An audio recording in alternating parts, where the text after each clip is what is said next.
When my contractor, a man I'll call Ray, handed me a final invoice for work that my own eyes told me had not been done, he made a specific and irreversible mistake. He chose the wrong client. By the time this was over, Ray had lost his contractor's license, his business, his bonding insurance, 3 other active contracts, and the house he had been using as collateral on a business loan that he could no longer service once his revenue disappeared. Stay with me, because how it happened matters as much as what happened. And the how is going to make you want to take notes. 2 years ago, I bought an older house. It needed work, not cosmetic work.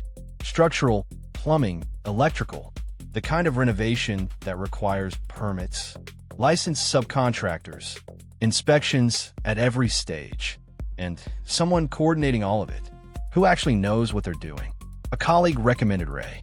She had used him for a kitchen renovation 2 years prior and said he was reliable, communicative, and fair.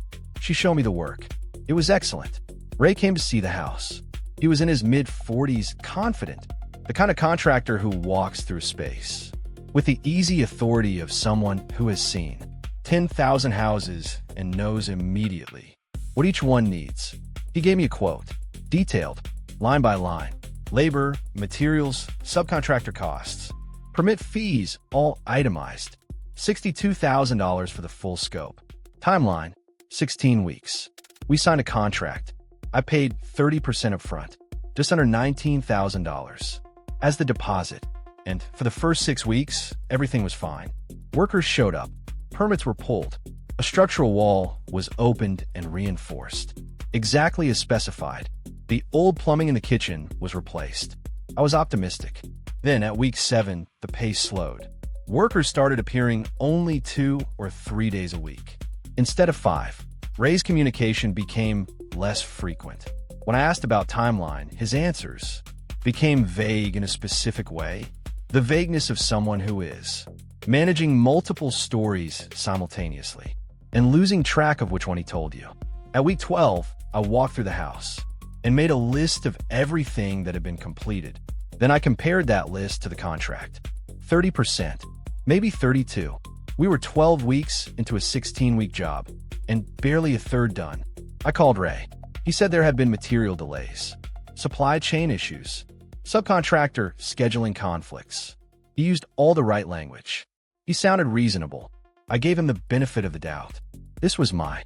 At week 18, 2 months past the deadline, Ray sent me a final invoice. $82,000, not $62,000 as contracted. $80,000. The invoice was detailed. Line items for materials, labor hours by category, subcontractor fees, even a line for project management overhead that had not appeared anywhere in the original contract. I read it 3 times. Then I walked through the house again, slowly, room by room, with a notepad. The electrical panel upgrade, listed on the invoice as complete, not done. The bathroom tile work, listed as complete. There was bare concrete where tile should have been. New windows in the master bedroom, listed as installed with a materials line item for $12,000. The original windows were still in place. Exterior waterproofing, listed and billed. I found the original drainage issues unchanged when I checked the basement after the next rain. I sat down with the invoice and my notepad and went through it line by line. Of the $80,000 Ray was billing me for, I estimated that approximately $26,000 reflected work that had actually been completed. He was billing me for $54,000 of work that did not exist. I called him. I told him I had reviewed the invoice carefully and had concerns about several line items that did not appear to reflect work that had been done. He became defensive immediately. He said the work had been completed. He said I didn't understand the scope of what was involved. He said some of the work was behind the walls and not visible. Behind the walls is a real thing in construction. Some work genuinely isn't visible once completed, but new windows are not behind the walls. Tile is not behind the walls. An electrical panel is not behind the walls. I told him I would need documentation, material receipts, subcontractor invoices, permit inspection records for every line item before I could authorize payment. He said that wasn't how I am a forensic accountant. I find fraud for a living. I have spent 20 years developing a specific set of skills for exactly this kind of situation, taking a set of financial claims, tracing them to their source, and determining whether the money actually went where someone says it went. The first thing I did was request the public permit records for my property from the city building department. This is public information. Anyone can request it. It took 3 days to arrive. What I found was illuminating.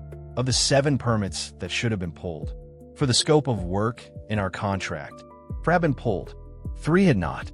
2 of those 3 were for work Ray had billed as complete on the invoice.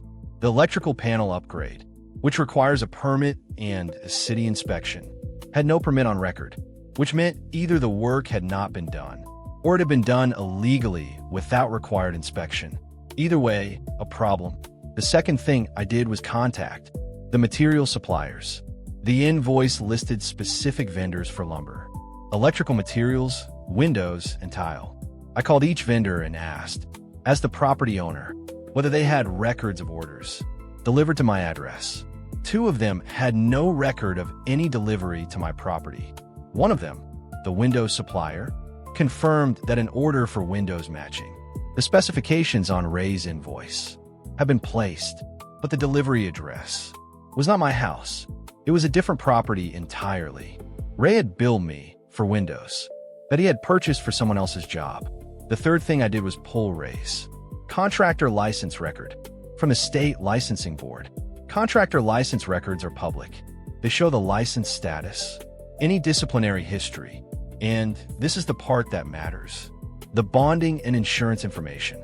Ray's license was active, but there was something else in the record. 2 complaints filed in the previous 18 months by 2 different clients, both describing the same pattern: slow work, missed deadlines, billing for work not completed.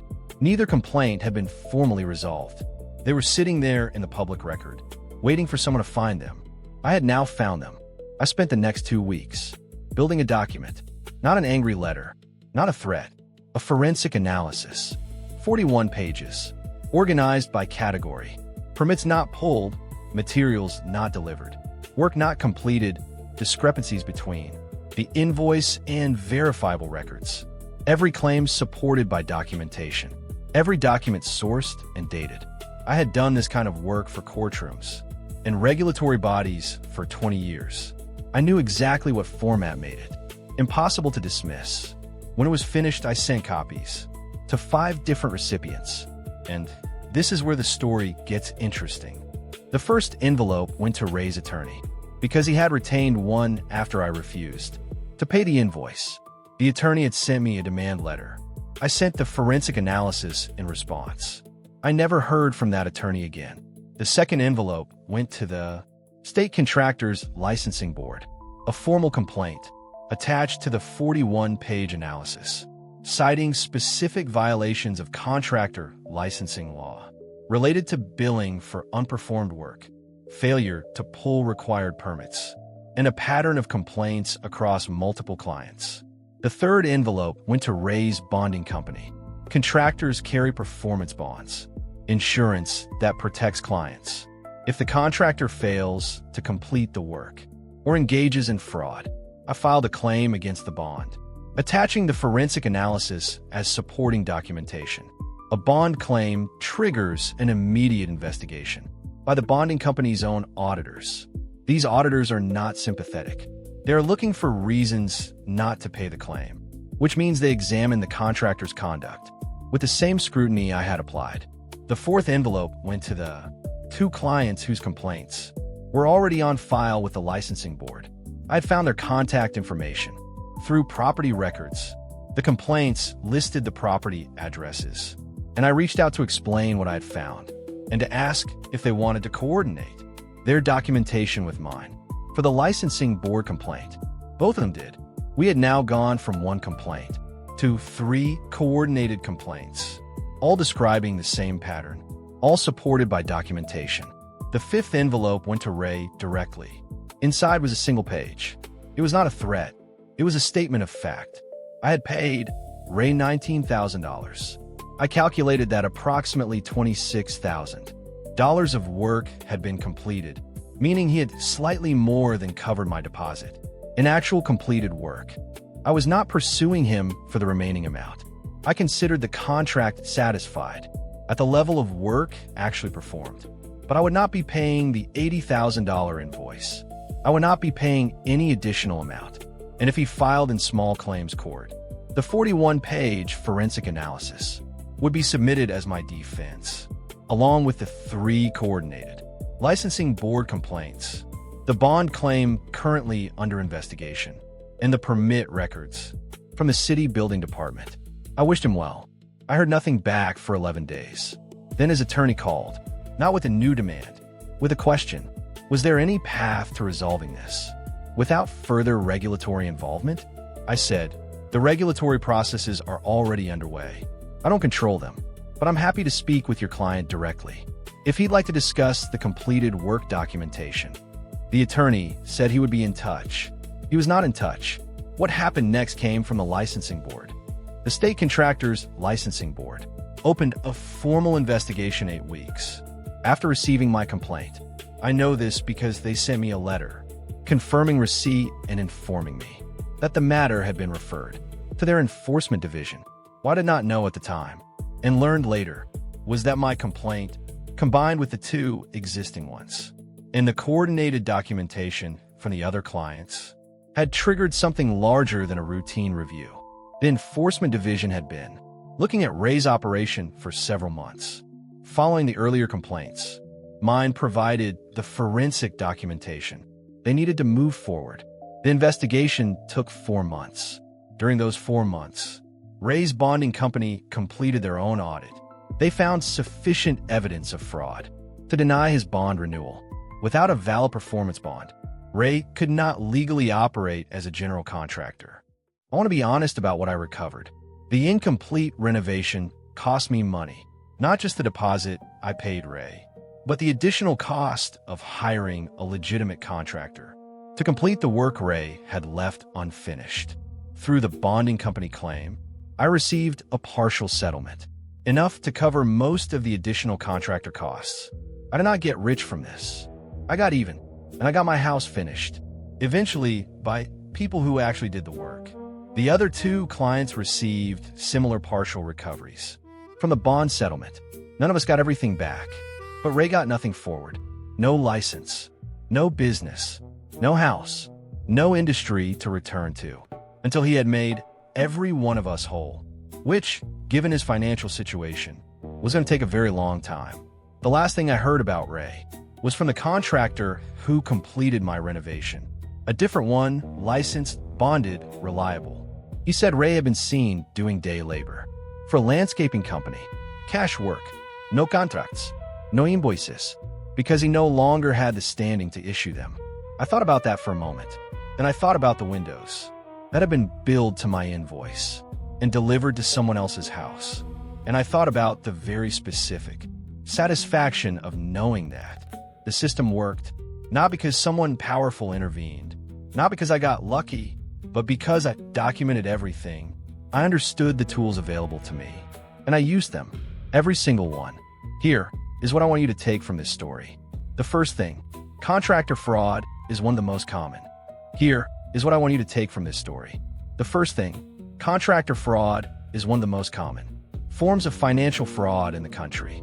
It targets homeowners specifically because home renovation is expensive, emotionally charged, and technically complex, which means most people are not in a position to evaluate whether the work they're paying for is actually being done. The contractors who run these schemes count on that. The defense is not technical expertise. The third thing, and this is the one I mean most, you do not need to be a forensic accountant to protect yourself in a situation like this. You need to know what public records exist. You need to know what regulatory bodies have authority. You need to know that bonding companies have their own financial interest in investigating fraud, and that you can file a bond claim the same day you file a licensing complaint. The tools are there. They exist for exactly this reason. Most people don't use them because most people don't know they exist. Now you know. If this story resonated with you, if you've ever had a contractor take your money and disappear or bill you for work that wasn't done. The full written account of everything I just told you is in the description below as an ebook. 6 chapters. Every document, every envelope, every step of the process in enough detail that you could run the same playbook yourself. It's called The Contractor. And if you've made it to the end of this, thank you. Subscribe if you want more stories like this. Because the people who confuse silence for compliance always find out eventually that those are not the same thing. See you in the next one.